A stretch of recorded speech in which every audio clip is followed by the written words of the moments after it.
Amen.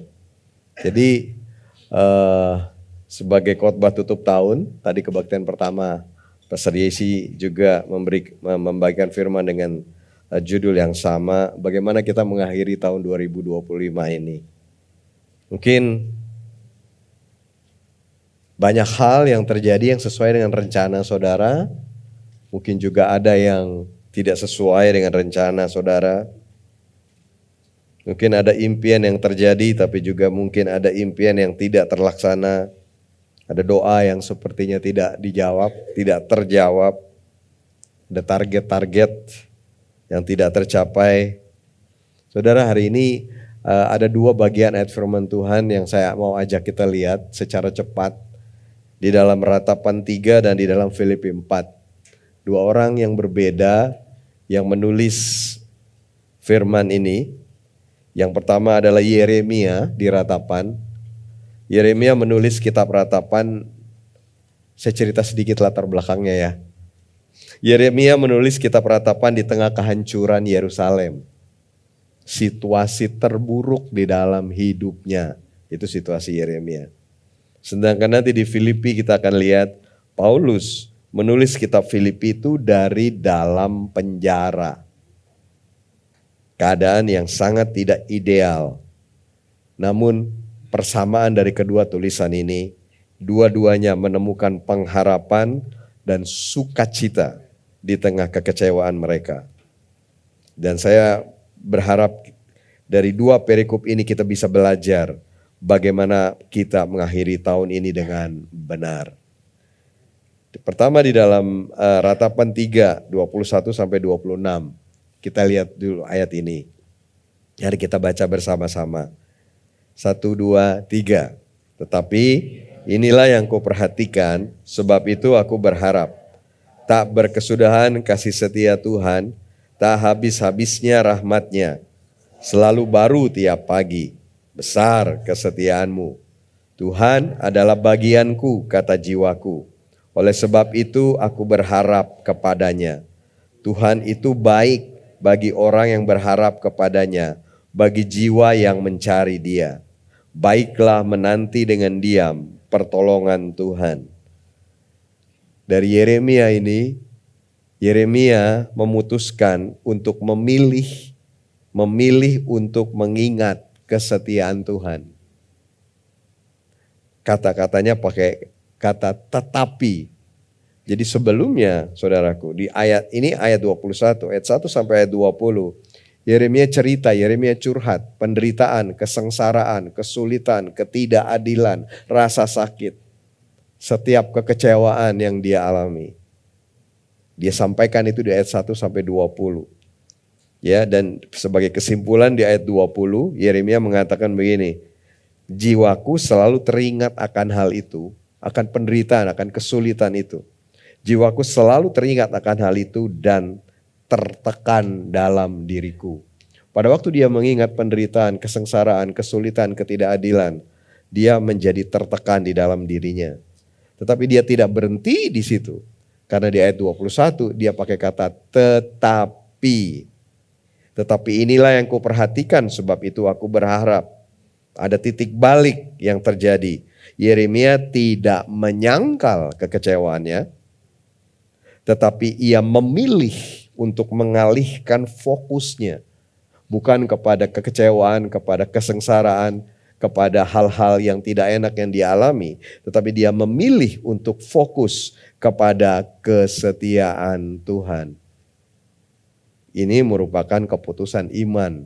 Tetapi ini yang diambil oleh Yeremia. Saudaraku, ketika kita fokus hanya pada apa yang sulit, apa yang tidak terjadi tahun ini yang kita harapkan, kita akan tenggelam di dalam kekecewaan. Tetapi ketika kita memilih untuk mengingat kesetiaan Tuhan, pengharapan akan mulai tumbuh. Karena di ayat ke-22 sampai 23 dinyatakan kesetiaan Tuhan tidak pernah berakhir, saudara. Tak berkesudahan kasih setia Tuhan, tak habis-habisnya rahmat-Nya, selalu baru tiap pagi besar kesetiaan-Mu. Betapa kayanya ayat ini. Dan sekali lagi ayat ini ditulis di dalam penderitaan, di dalam kesengsaraan, bukan di dalam perayaan, bukan di dalam keberhasilan, bukan di dalam pesta, tetapi di dalam keadaan yang begitu sulit dan menekan, keluarlah ayat ini dari Yeremia. Ayat yang begitu kaya yang mengatakan kasih setia Tuhan itu tidak berkesudahan, tidak tergantung kepada keadaan kita. Meski tahun ini berat, kasihnya tidak berkurang. Saudaraku, kasih setia Tuhan tidak berkesudahan. Kasih setia Tuhan tidak habis-habisnya. Tidak habis-habisnya. Rahmat Tuhan tidak pernah habis, saudara. Kita mungkin bisa kehabisan harapan, tetapi rahmat Tuhan, kasih setia Tuhan tidak pernah habis. Dan jadi saudara perhatikan ayat ini. Kasih setia Tuhan tidak berkesudahan. Kasih setia Tuhan tidak habis-habisnya. Kasih setia Tuhan selalu baru setiap pagi. Dan ini yang disediakan oleh Tuhan buat kita.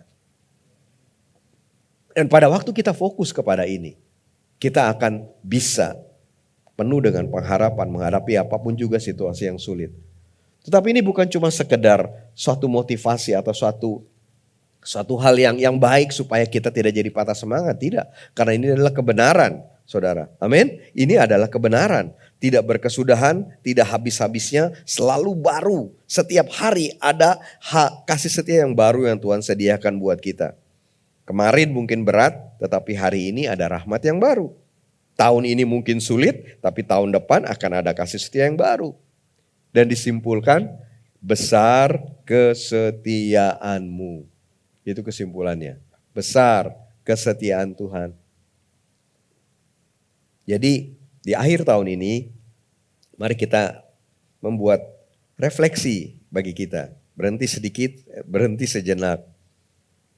Meski ada kekecewaan di tahun ini, bisakah kita melihat kasih setia Tuhan yang tidak berkesudahan? Mungkin hidup saudara sulit tahun ini, mungkin banyak pencapaian yang tidak terjadi. Bisakah kita lihat kasih setia Tuhan tersebut? Di area kesehatan, keluarga, pekerjaan yang masih ada, kekuatan yang kita bisa hadapi dalam melewati hari-hari yang sulit. Kemudian waktu kita bisa melihat kasih setia Tuhan di tengah-tengah tantangan kita bisa ayat 24 sampai 26 menantikan Tuhan dengan pengharapan. Menantikan Tuhan dengan pengharapan. Ayat ini dimulai dengan kata-kata Tuhan adalah bagianku, kata jiwaku. Oleh sebab itu aku berharap kepadanya. Jadi bukan kepada berkat Tuhan, tetapi Tuhan sendiri yang jadi bagian kita. Saudara, berkat itu cuma efek sampingnya aja. Tetapi yang terpenting biarlah Tuhan jadi bagian dari kita. Harapan kita bukan pada terwujudnya keinginan kita, betul tidak? Tetapi biarlah harapan kita terwujud pada Tuhan sendiri. Biar saudara ketemu dengan Tuhan, saudara berpegang kepada Tuhan. Saudara, apapun situasi kita, ya, bahkan akhirnya yang penting itu bukan breakthrough-nya. Yang penting adalah di dalam setiap proses kehidupan kita ada Tuhan yang bersama-sama dengan kita. Meski tidak semua harapan mungkin terwujud, kita punya Tuhan. Dan dikatakan Tuhan itu baik bagi orang yang berharap kepadanya, bagi jiwa yang mencari Dia. Tuhan itu baik bagi orang yang menantikan Dia. Menanti bukan pasif, menanti aktif, terus percaya, terus berharap. Itulah penantian, itulah harapan kita. Betul ada proses dan waktu yang harus dilalui di dalam kita mengalami penggenapan pengharapan kita kepada Tuhan. Tetapi saudaraku, biarlah kita terus berharap kepadanya, percaya kepadanya, menanti dengan tidak berhenti dalam mempercayai Dia. Karena itu, ayat 26-nya katakan, baiklah menanti dengan diam pertolongan Tuhan. Baiklah kita menanti dengan diam. Artinya diam, tenang. Artinya diam, tidak panik. artinya tenang, tidak gelisah. Bukan berarti kita tidak berusaha, tapi tenang artinya kita tidak dikuasai oleh kecemasan, oleh ketakutan, oleh kekhawatiran. Sehingga akhirnya saudaraku, secara konkret di dalam mengakhiri tahun ini sikap yang terbaik yang saya percaya untuk kita sama-sama sikapi adalah bersukacita dan bersyukur. Paulus, kita pindah sekarang ke Paulus, memberikan resep praktis di dalam kita menghadapi kekhawatiran. Dari dalam penjara loh dia. Ya, pengalaman Paulus. Di dalam Filipi 4 ayat 4 sampai 7. Ini ditulis Paulus di dalam penjara. Oke, jadi bukan dalam keadaan baik, bukan dalam keadaan tenang. Paulus mengatakan bersukacitalah senantiasa dalam Tuhan. Sekali lagi kukatakan bersukacitalah. Paulus begitu menekankan kata ini sehingga dia katakan 2 kali, saudara. Dia ulangi lagi, bersukacitalah, bersukacitalah. Dan bersukacitanya ini di dalam Tuhan. Bukan karena keadaan baik, tetapi karena Tuhan. Jadi sukacita ini berbeda tentu dengan kebahagiaan yang tergantung kepada keadaan. Karena sukacita ini bergantung kepada Tuhan. Bergantung kepada kasih setianya yang tidak berubah. Dan sukacita ini secara sederhana berarti kegembiraan yang mendalam. Karena kita tahu Tuhan mengasihi kita. Kita tahu Tuhan menyertai kita. Kita tahu Tuhan setia kepada kita. Sukacita ini tidak bisa dibuat-buat. Dan sukacita ini cuma lahir dari hubungan pribadi saudara dengan Tuhan. Kalau saudara tidak pernah ketemu Tuhan yang baik, Tuhan yang setia, Tuhan yang mengasihi saudara secara pribadi, saudara tidak bisa bersukacita. Hidup saudara akan seperti yoyo, akan naik turun, naik turun. Tetapi sukacita yang sesungguhnya adalah dari satu kepastian, ada satu jaminan bahwa Tuhan yang baik itu ada di dalam hidup saudara. Tuhan yang baik itu menyertai saudara. Tuhan yang baik itu tidak akan membiarkan saudara hancur. Dan kita bergembira karena itu, bersukacita karena itu. Karena Tuhan, di dalam Tuhan. Karena dia setia, karena dia mengasihi kita. Dan kita bisa mengakhiri tahun ini dengan sukacita. Bukan karena semua berjalan sempurna. Tetapi ada jaminan Tuhan di hari ini dan hari esok kita. Dan jaminan kesetiaan Tuhan di dalam hidup kita. Karena itu di ayat 6 Paulus katakan janganlah khawatir tentang apapun juga. Tetapi nyatakanlah dalam segala hal keinginanmu kepada Allah dalam doa dan permohonan dengan ucapan syukur. Paulus memberikan langkah-langkah praktis mengatasi kekhawatiran. Yang pertama dalam segala hal nyatakan permintaanmu kepada Tuhan. Jadi jangan diem aja, jangan ngomel, jangan ngeluh. Tapi nyatakan, tidak apa-apa, sampaikan saudaraku. Nyatakan permintaanmu, bawa. Bahkan kalau kita khawatir, bawa semua kekhawatiran kita kepada Tuhan. Bahkan kekecewaan kita tahun ini, bawa sampaikan itu kepada Tuhan. Kekhawatiran tahun depan, ketakutan tahun depan, bawa sampaikan itu kepada Tuhan. Jangan simpan sendiri, tetapi berikan, nyatakan kepada Tuhan.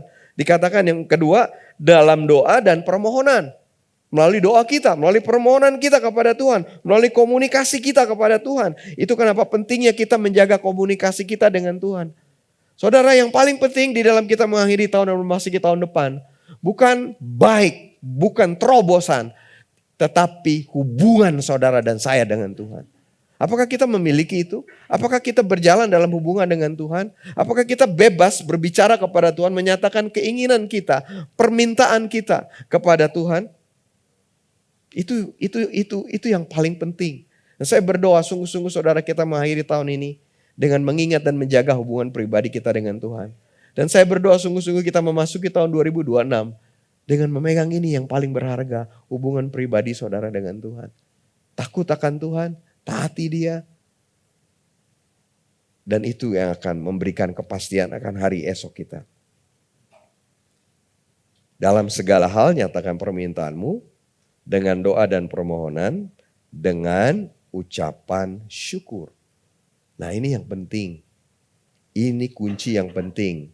Syukur. ucapan syukur. Dan ucapan syukur ini mengalahkan kekhawatiran. Syukur akan mengubah perspektif kita. Kita bersyukur berarti kita mempercayai Tuhan. Kita bersyukur artinya kita tahu bahwa ada Tuhan yang bersama-sama dengan kita. Sebagai ungkapan iman kita.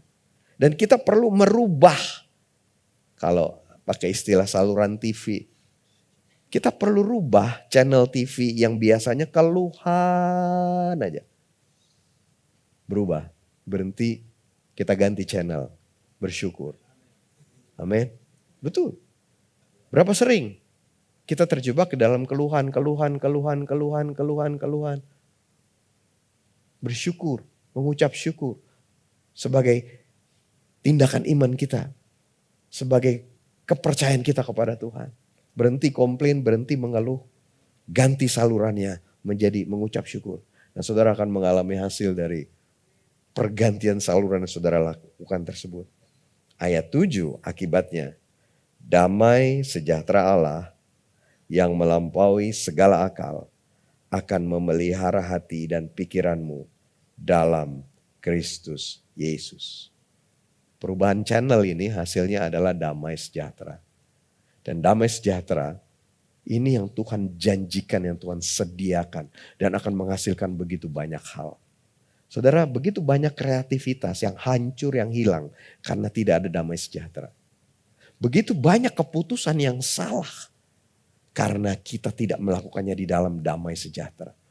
Begitu banyak kehancuran di dalam hidup karena tidak ada damai sejahtera. Dan damai sejahtera hasil dari kita merubah channel dari keluhan kepada syukur, dari kita mempertanyakan kepada mempercayai Tuhan, tapi kemudian damai sejahtera. Ini janji Tuhan bagi kita, bagi saudara. Dan dalam damai sejahtera akan ada kreativitas, dalam damai sejahtera akan ada keputusan-keputusan yang benar, dalam damai sejahtera akan ada berkat, dalam damai sejahtera saudara bisa mendiscern dan memutuskan sesuatu yang benar. Dan damai sejahtera biar itu yang memerintah kita. Dan ini yang dijanjikan Tuhan. Damai sejahtera Allah yang melampaui segala akal akan memelihara hati dan pikiranmu dalam Kristus Yesus. Melampaui segala akal. Tidak logis menurut manusia, secara manusia. Tapi kita tetap bisa penuh dengan damai. Agak sulit untuk saya mendeskripsikannya gitu ya. Dan saya juga nggak mau terjebak jadi curhat. Tapi di dalam hidup saya begitu banyak kali Tuhan memberikan damai sejahtera di dalam keadaan yang paling tidak aman buat saya. Paling tidak menentu buat saya. Nggak tahu deh bagaimana. Bagaimana saya bisa dapatkan damai sejahtera itu? Karena saya connect dengan Tuhan. Sumber damai sejahtera itu. Karena damai sejahtera kita dapatkan, jaminan kita dapatkan dari hubungan kita dengan Tuhan. Dan ini yang Tuhan mau sediakan bagi kita. Itu kenapa dikatakan melampaui segala akal. Kita bisa punya damai, bahkan sekalipun situasi hidup kita, keadaan di sekeliling kita belum berubah. Dan damai ini yang dijanjikan Tuhan untuk memelihara, menjaga, melindungi hati dan pikiran kita. Amin. Ada seorang jemaat yang mengalami banyak hal di dalam tahun ini. Banyak banget. Dan saya tahu persis apa yang dialami. Banyak hantaman, terutama di dalam area bisnis. Yang di luar dugaan, di luar ekspektasi. Dan pada waktu itu datang hantaman itu. Sempat enggak tahu bisa hadapi ini atau enggak ya. Atau hancur karena hantaman ini. Tetapi somehow itu dia. Akhirnya yang paling penting tuh bukan kita hidup aman-aman aja, gak ada badai. Yang paling penting pun di dalam badai ada Tuhan sama kita. Saudara, kalau kita tenang terus tapi gak ada Tuhan, itu lebih buruk. Jauh lebih buruk. Daripada kita menghadapi badai yang luar biasa tapi ada Tuhan sama-sama kita di dalam badai tersebut. Nah, Jemaat ini mengalami masa yang begitu sulit, yang luar biasa, penuh dengan tantangan. Di area bisnis, di area hukum, di area keuangan. Tapi ada Tuhan yang bersama-sama dengan dia. Dan di dalam saya mendukung jemaat ini, saya berdoa buat jemaat ini.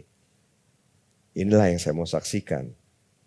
Karena tiba-tiba jemaat ini WhatsApp saya.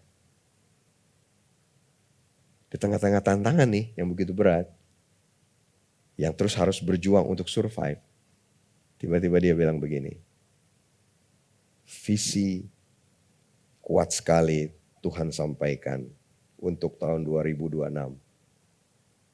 Yaitu doa Yabes. Kalau kita dalam keadaan biasa, doa Yabes, kita semua tahu yuk doa Yabes. Ya. Tetapi ini keadaannya di opposite. Betul-betul berlawanan. Jadi saya begitu surprise waktu dia katakan kepada saya, Tuhan kasih visi kuat banget untuk 2026. Kemudian jadi saya buka 1 Tawari 4 ayat 9-10 mengenai Yabes. Saya kutip sedikit ya. Nama Yabes itu diberikan ibunya kepadanya sebab katanya aku telah melahirkan dia dengan kesakitan. Gitu. Yabes itu artinya sakit, sial. Gitu ya. Tapi Yabes berseru kepada Allah Israel, katanya, kiranya engkau memberkati aku berlimpah-limpah dan memperluas daerahku, dan kiranya tanganmu menyertai aku dan melindungi aku daripada malapetaka, sehingga kesakitan tidak menimpa aku. Dan Allah mengabulkan permintaannya itu. Jadi ini visi yang luar biasa dia dapat di dalam keadaan terpuruk, sulit, penuh dengan tantangan. Somehow tidak masuk di akal. Tetapi dia memutuskan untuk percaya. Untuk pegang itu, untuk percaya. Bukan berarti akan ada ekspansi. Tuhan akan mengangkat, Tuhan akan membuat dia berhasil.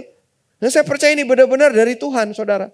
Dan sekali lagi, visi seperti ini cuma bisa dapat kalau orang itu berjalan bersama dengan Tuhan. Kalau dia penuh dengan damai sejahtera yang dari Tuhan. Saudaraku. Karena itu saya percaya sebagaimana jemaat ini menerima visi dari Tuhan ini. Saudara juga bisa mendapatkan visi Tuhan buat saudara. Nah saya mau mendorong, gereja punya visi. Gereja akan menyampaikan visinya untuk 2026. Tapi saya mau mendorong saudara juga perlu dengan visi keluarga saudara sendiri. Saudara perlu punya visi untuk hidup pribadi saudara sendiri.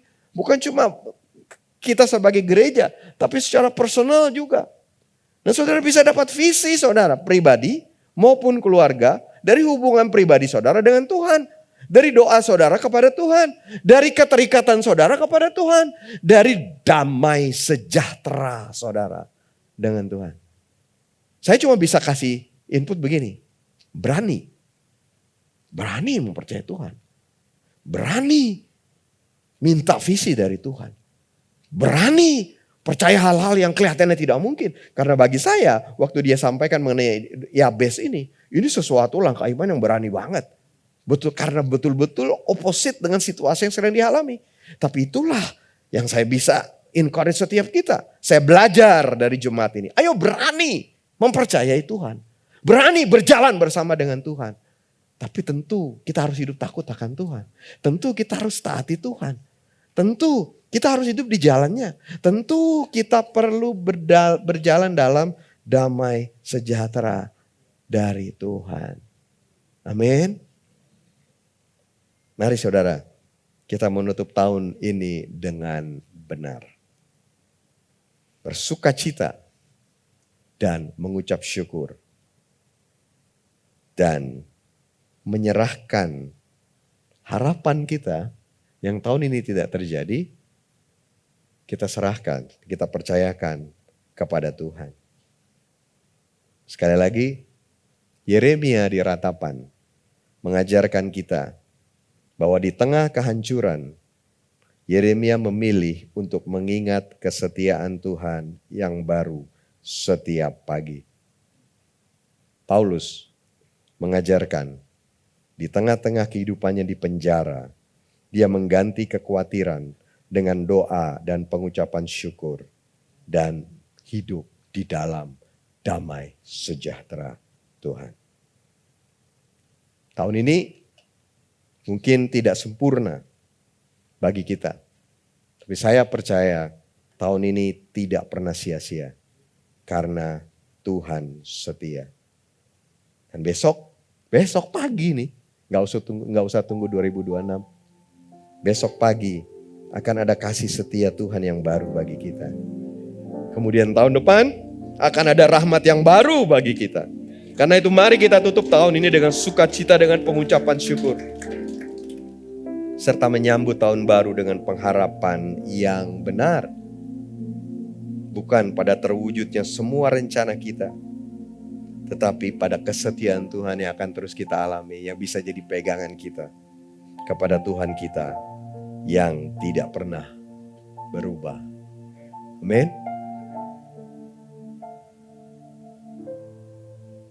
Tanggal 24 kemarin kita kebaktian Natal bareng-bareng di lantai 3.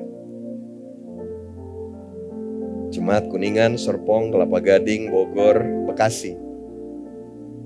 Kita merayakan Natal bareng-bareng. Lebih dari 800 orang yang hadir. Karena sampai di atas, sampai di balkon. Waktu saya lihat,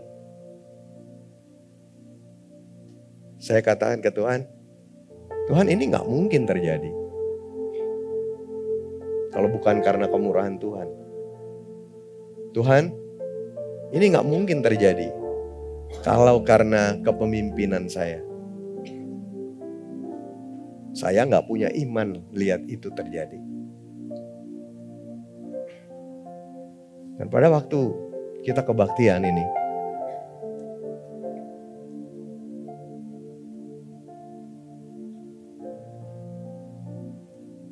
ini terwujud karena iman saudara. Karena iman dari jemaat. Bukan karena iman saya. Begitu banyak orang di dalam jemaat lebih beriman daripada saya. Waktu kita masuk ke gedung ini, lantai 3 itu gak bisa dipakai, saudara.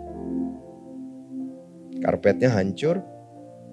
Dan memang secara keseluruhan gedungnya baik. Tapi lantai 3 gak bisa dipakai. Dan saya gak mau fokus sama lantai 3. Tapi kemudian, begitu banyak jemaat yang lebih beriman dari saya. Sehingga kemudian karpetnya diganti. Full diganti. Sehingga kemudian LED-nya diganti. Full diganti. Dan kemudian kebaktian itu terlaksana. Mengingatkan saya, selain kemurahan Tuhan,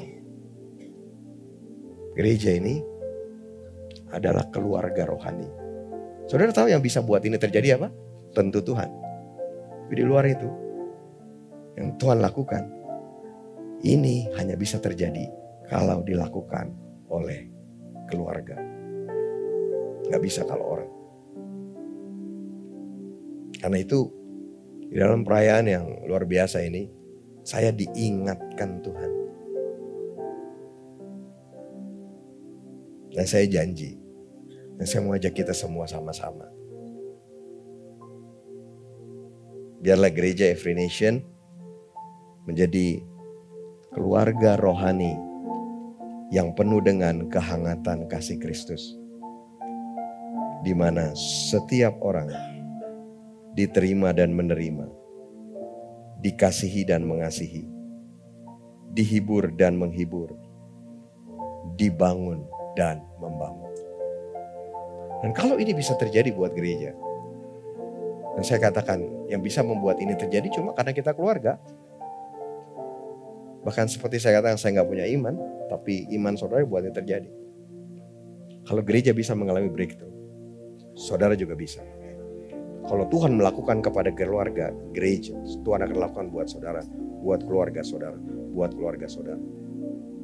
Apa yang Tuhan lakukan buat gereja, akan Tuhan lakukan buat setiap kita. Karena kita adalah bagian dari keluarga ini, di mana Tuhan menjadi pusat dan Tuhan yang mau kita terus berjalan di dalam kehangatan kasih Kristus tersebut. Saya mengatakan ini, tentu kita tahu betapa perjuangan, betapa tantangan gereja begitu besar, begitu panjang. Dengan segala kerendahan hati saya mau mengatakan apa yang kita lakukan tanggal 24 kemarin belum pernah kita bisa lakukan bahkan sejak gedung ini berdiri tahun 2007. Dan dari 2007 begitu banyak tantangan, begitu banyak hal-hal sulit gara-gara gedung.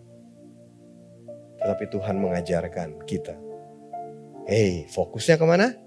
Kasih setia Tuhan. Fokusnya kemana? Tuhan yang jadi pusat. Fokusnya kemana? Buat saya, jadikan ini keluarga rohani. Ayo saudara, breakthrough buat gereja, breakthrough buat saudara, breakthrough buat keluarga saudara. Fokusnya kemana? Tetapi apapun yang terjadi dengan hidup saudara, tetapi inilah yang kita mau lihat dan kita terus percaya. Kasih setia Tuhan yang besar. Rahmat Tuhan yang selalu tersedia tidak pernah habis. Dan selalu baru bagi setiap kita. Amin. Kami mau mengakhiri tahun ini dengan pengucapan syukur kepada Tuhan. Dengan sukacita karena kepastian jaminan kehadiran Tuhan. Dan aku berdoa sungguh-sungguh Tuhan. Biar kuasa-Mu Tuhan. Biar damai sejahtera-Mu Tuhan. Biar sukacitamu yang memenuhi setiap kami. Tuhan, aku berdoa biar jemaat mengakhiri tahun ini dengan pengucapan syukur kepada Tuhan. Aku berdoa biar jemaat mengakhiri tahun ini dengan kesatuan di dalam keluarga. Ada damai di dalam masing-masing keluarga. Di dalam nama Yesus. Berkati jemaat-Mu, berkati jemaat-Mu. Berkati setiap orang, berkati setiap keluarga. Dan biarlah damai sejahtera Tuhan Yesus memenuhi kami semua di dalam kami mengakhiri tahun 2025 ini. Di dalam nama Tuhan Yesus. Amin.